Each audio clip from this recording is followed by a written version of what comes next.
आज हम भागवत गीता के 44वें श्लोक का वर्णन करेंगे।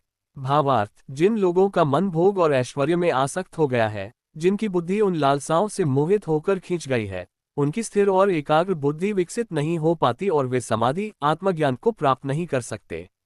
इस श्लोक में भगवान श्री कृष्ण अर्जुन को समझा रहे हैं कि भोग और ऐश्वर्य की आसक्ति साधक के लिए सबसे बड़ी बाधा है।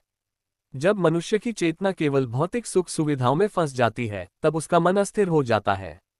उसकी बुद्धि अनेक इच्छाओं और चिंताओं में बिखर जाती है। समाधि का अर्थ है आत्मा को परमात्मा में स्थिर करना, मन को पूर्णतः शांत और केंद्रित करना।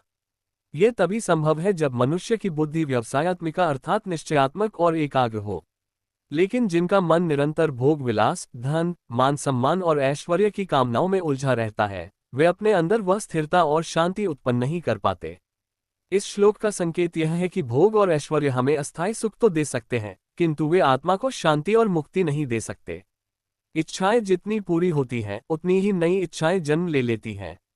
इस प्रकार मनुष्य का जीवन अंतहीन दौड़ में फंस जाता है और वह अपने वास्तविक उद्देश्य आत्मज्ञान से दूर हो जाता है।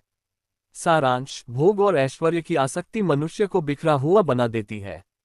जब तक मनुष्य इनसे ऊपर उठकर एकाग्रता, वैराग्य और निश्चय की ओर नहीं बढ़ता, तब तक उसकी बुद्धि समाधि में स्थिर नहीं हो सकती।